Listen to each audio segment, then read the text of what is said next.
Bueno, vamos a pasar a la siguiente mesa redonda, que en este caso van a ser factores clave para el emprendimiento entre las personas con discapacidad. Como cosas del directo, no sé si ya los tengo microfonados. ¿Los tengo microfonados? Maravillosamente. Pues bueno, pues vamos a seguir. Vamos a dar primero, a ver, ellos son expertos en la materia y ahondarán en los factores que incentivan el emprendimiento entre las personas con discapacidad. Vamos a dar primero un fuertísimo aplauso a Ángel Olaz Capitán, que él es profesor titular de Sociología de la Universidad de Murcia. Hola Ángel, como eres el primero puedes elegir sitio. Voy siempre a la esquina. Pues a la esquina, muy bien. También tenemos a Noemí Pérez Macías Martín, ella es profesora de Economía de la Universidad de Comillas. Un fuerte aplauso para ella. Hola Noemí. Hola, bueno. Adelante. También tenemos a Ana Fernández Laviada, ella es profesora de Economía de la Universidad de Cantabria y presidenta del Observatorio de Emprendimiento GEM España. Un aplauso para ella. ¿Dónde la tengo? Hola, ¿qué tal? Gracias, a ti. Y luego tenemos a Rafael García Martínez, que él es director general VEMPREM de la Universidad de Valencia. Hola, ¿qué tal? Muy bien. A continuación va a intervenir Ana Fernández Laviada. Ella abordará el perfil de emprendedores y emprendedoras con discapacidad emanado del último informe del Observatorio de Emprendimiento GEM España, el cual preside. Ana es profesora titular de la Universidad de Cantabria, donde junto a su docencia en contabilidad y auditoría en los últimos años tiene su investigación centrada en el fenómeno emprendedor. Desde 2014 dirige el Observatorio del Emprendimiento de España, antigua Red GEM España, donde coordina los 26 equipos regionales que anualmente hacen los informes del proyecto GEM. A ver, Global Entrepreneurship Monitor, ¿no? Más o menos. Yo oí en inglés. Y cada 2 años los informes GES sobre intención emprendedora universitaria. Y por último, totalmente convencida de que necesitamos un cambio, fundó en 2019 el Yunus Social Business Center, o Centro Yunus de la Universidad de Cantabria de toda la vida, ¿no? En español. Desde donde sensibilizan, fomentan, forman e investigan sobre las empresas y negocios sociales, que son aquellos creados para resolver un problema social o medioambiental. Adelante, Ana. Bueno, muchísimas gracias, Pati. No estábamos avisados de tu carácter, pero nos encanta. O sea, como ves, eres la única que saltas aquí sonrisas constantemente. Pero me he cogido, no suelo hacerlo en móvil, para ponerme el cronómetro, porque no quiero que me riñas. Maravilla. Pero bueno, me reñirás seguramente, pero vamos, ya vengo aquí avisada. Muchísimas gracias a la Fundación 11, a las asociaciones de emprendimiento y discapacidad que desconocía, a todos los organizadores del Congreso, a CERMI y a todos los que estáis aquí ahora presentes, ¿no? Porque creo que hoy es un día para celebrar. Hacer este primer congreso ya significa un punto de inflexión y seguramente el principio de otra etapa, ¿no? Así que enhorabuena por ello. Y no me extiendo más aquí porque ya sabemos lo que puede pasar. Tú es tu tiempo, tú verás. Sí, no, es que ya voy con miedo. Esto es como en clase que ya... Bueno, antes de contaros un poco datos del GEM, porque... GEM, Ay, perdón, es GEM. O GEM, es que decir que en español o en inglés, da igual, lo que queramos. Yo tengo más ya costumbre de decir GEM, pero es el proyecto Global Entrepreneurship Monitor, que es un observatorio mundial que lo que hace es estudiar desde hace ya 23 años, que se dice pronto, el fenómeno emprendedor en todo el mundo. Es un proyecto que nació en el 99 y que lo que intenta es, en todos los países, regiones, hasta ciudades donde está implementado el proyecto, conocer un poco más este fenómeno que no es nada fácil de entender ni de llevar a cabo, ¿no?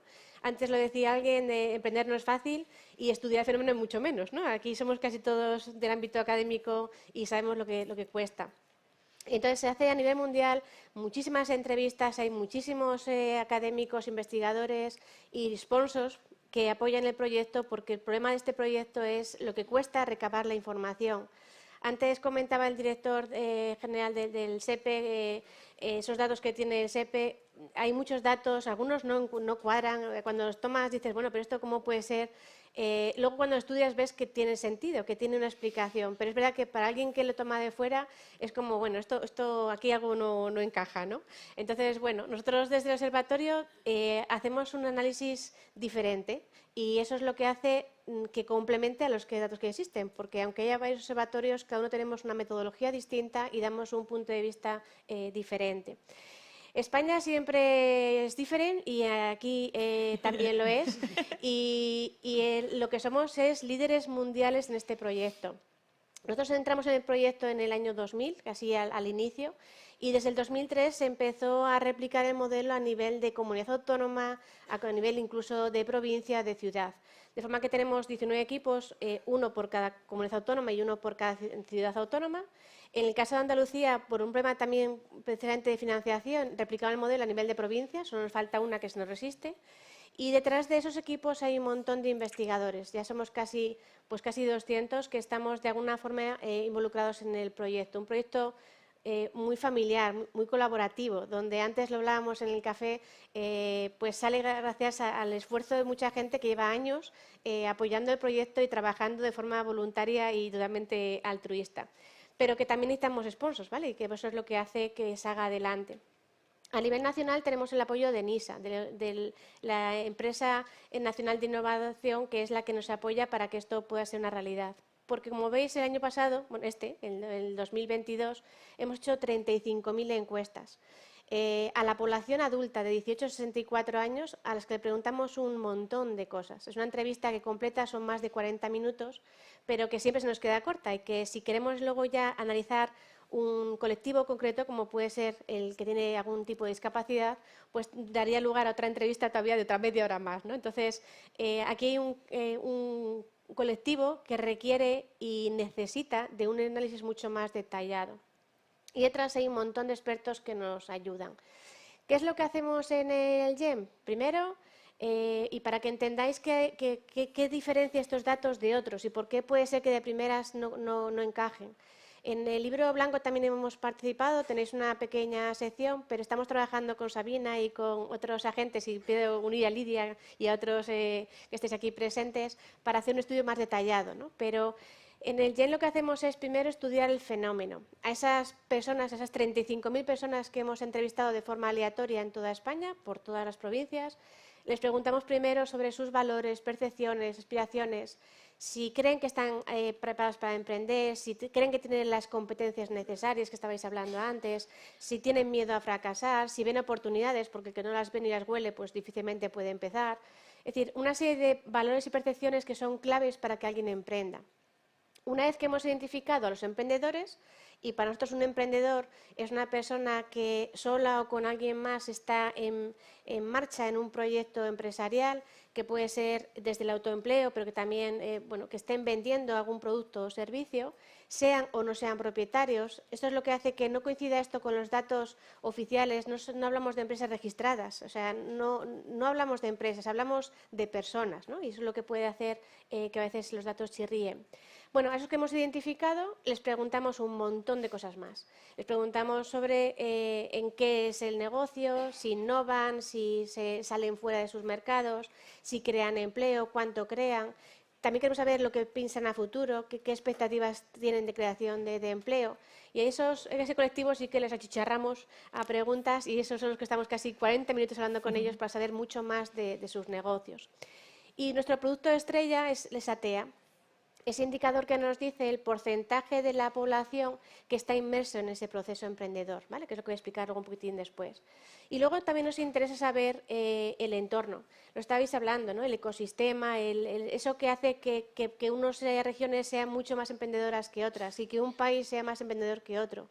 Y hay condiciones de todo tipo, hay condiciones en cuanto a políticas y programas gubernamentales, de cultura y valores de una sociedad, de I+D, de transferencia. Es decir, hay un montón de condiciones que condicionan a sí mismo el ecosistema.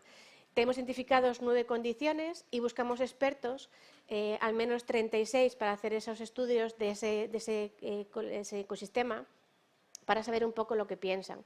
Entonces, ahí veis esas dos encuestas que cuando ahora, esto es como cuando tienes de repente un niño y ves que todo el mundo está embarazado, pues esto es igual. Ahora veréis que el GEM está muy presente y que es una referencia casi obligada en cualquier estudio, en cualquier informe que hable de emprendimiento.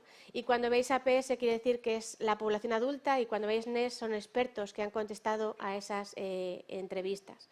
En la muestra que hemos analizado en el año 21, que ese año tenemos más de 30.000 personas, hay casi un 6% de población con discapacidad, en el que la población está repartida casi 50-50 entre hombres y mujeres, pero con más de un 70% de discapacidad, más del 70% tiene más de un 33% de discapacidad. Como veis, y concordando con lo que decían antes, el nivel educativo está la mayoría hasta la ESO, secundaria, muy poca población con discapacidad llega a estudios superiores y la edad pues va increciendo en la discapacidad, ¿no? Algo que ya sabemos. Bueno, ha salido aquí. El proceso del emprendimiento. Nosotros vemos el emprendimiento como todo un proceso y nos interesa desde el que se lo piensa al que ya está inmerso pero aún no ha pagado mucho tiempo salarios, no menos de 3 meses, a los que llevan ya hasta 3 años y medio. Esto es lo que llamamos la TEA, va a ser esa población que está incipiente en el emprendimiento. Y luego, por supuesto, nos interesa el que lleva ya más de 3 años y medio, el consolidado. Eso es lo que vamos a llamar la población que está involucrada en el proceso emprendedor y, por supuesto, nos interesa también los que caen, ¿vale? Eso no voy a hablar hoy de ellos, pero también los que fracasan. Ahí veis un poco los porcentajes y cómo difiere la población sin discapacidad está en torno al 8,5% de emprendedores, o sea, 8 de cada 100 están en ese proceso emprendedor y cómo el caso de la población con discapacidad baja a 1,5 puntos.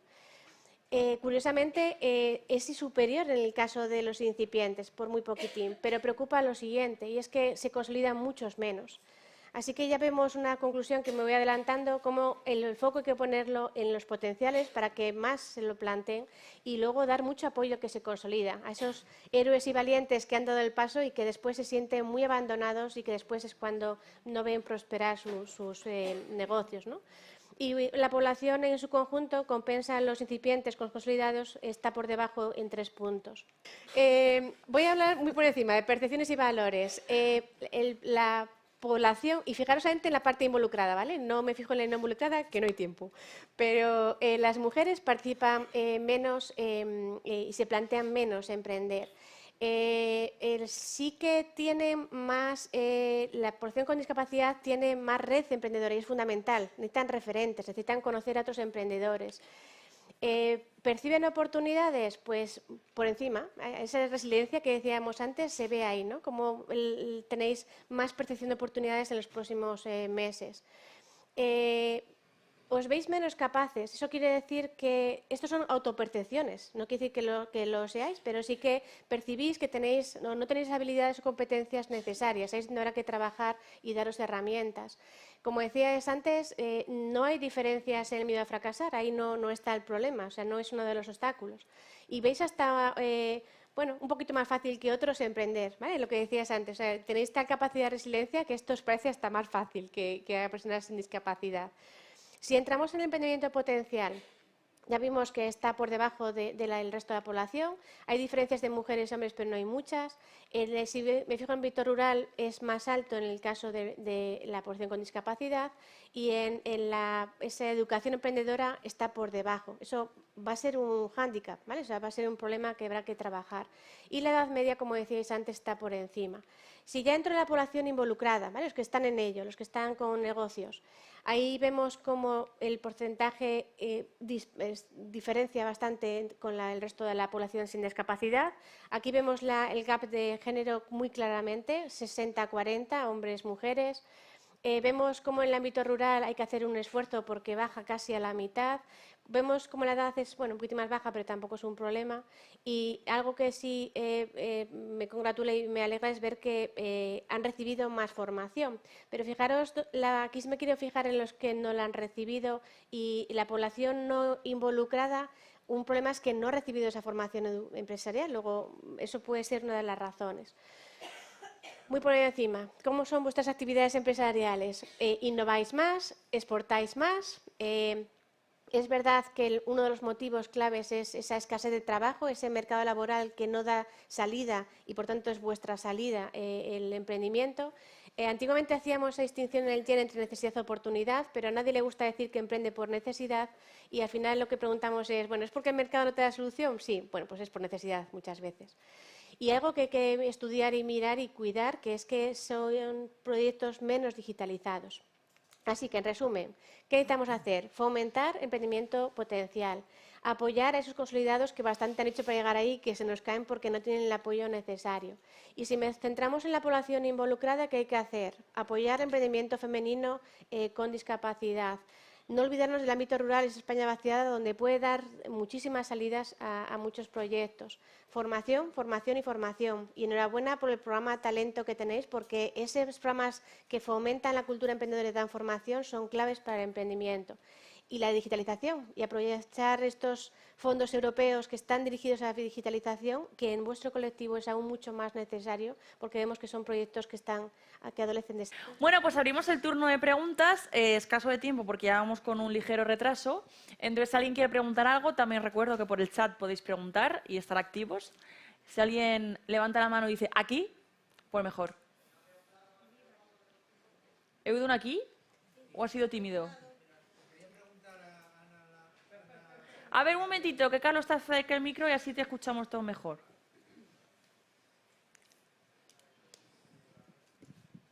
Muy buenas. Quería preguntar a Ana Fernández Laviada. Hubo una transparencia que pasó muy rápido, que sería la de personas involucradas y no involucradas. Sí. Se trataría que aprovecharas y que la explicaras un poco más.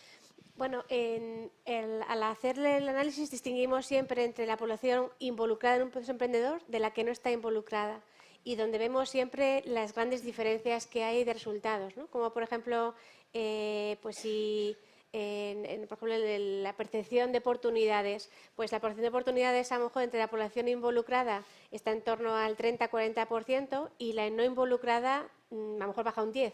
Es decir, que hay mucha diferencia entre la población que está en el proceso emprendedor de la que está totalmente ajena. Como la población involucrada ha recibido mucha más educación emprendedora que la que no está involucrada. A lo mejor por eso se ha involucrado, porque ha recibido la formación, ha recibido los mensajes, ha tenido los inputs necesarios. Entonces, esas dos transparencias, que imagino que el material estará disponible o se podrá, y si no me mandas un correo y te mando la presentación, es importante ver siempre las diferencias entre los dos públicos, ¿no? Y como no había tiempo y tenía mucho miedo Ahora a Pati, la culpa es siempre toda mía, no pasa nada. pues me centré más en la población involucrada. Pero es para ver eso, o sea, a la hora de analizarlo, distinguir entre los que están en el proceso emprendedor de los que no lo están.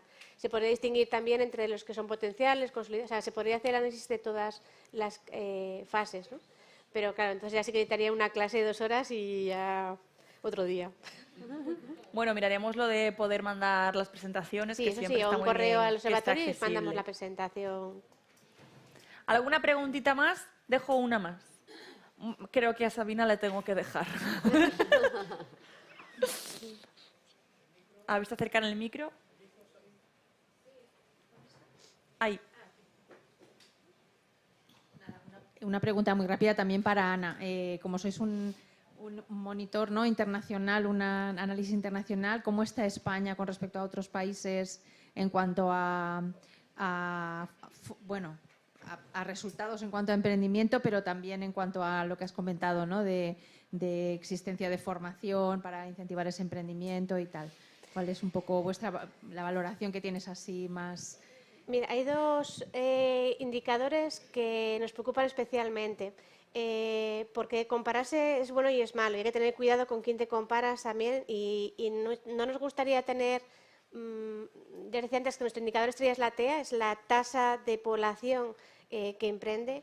Y podemos tener países en Latinoamérica que tengan un 60-70% de emprendimiento y no queremos llegar a esos porcentajes porque son emprendimientos muy básicos, precarios, necesidad absoluta, la mayoría informales. Queremos tener un emprendimiento innovador, con potencial, que cree empleo.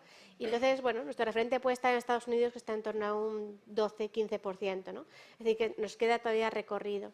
Pero en la parte primera que analizamos, que es de percepciones y que es lo que hace que un emprendimiento surja y tenga éxito, ahí tenemos dos puntos a trabajar y uno es la percepción de oportunidades.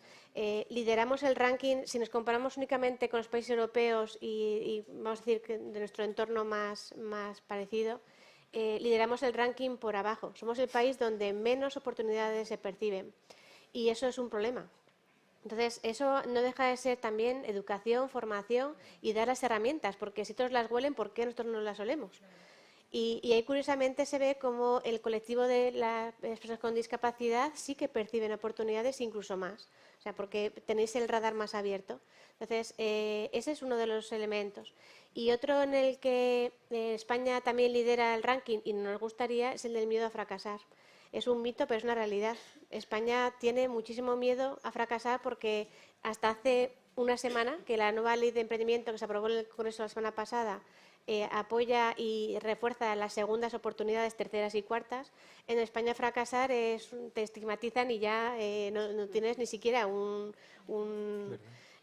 eso se está, desde el Gobierno con la nueva ley se está tratando de mejorar y eso puede ayudar, ¿no? Pero vuelve a ser un tema, yo creo que mucho de cultura, de formación, de base, de las familias, de que tú tienes un hijo y te dice que quiere emprender y casi le das un meneo y dices, no, hijo, piénsatelo bien, o sea, ¿estás seguro que esto es lo que quieres hacer? ¿Por qué no opositas? ¿Por qué no? Bueno, si ese es el espíritu que transmitimos a nuestras generaciones futuras, pues tenemos un problema, ¿no? Entonces, el miedo a fracasar está muy vinculado a los valores y la cultura de los países y ahí también tenemos que hacer una labor muy, muy importante. Pues muchas gracias. Como ya habéis visto que siempre están predispuestos para luego preguntaros cositas, pues os damos las gracias y vamos nosotros a seguir con el temita, ¿vale? Muchas gracias.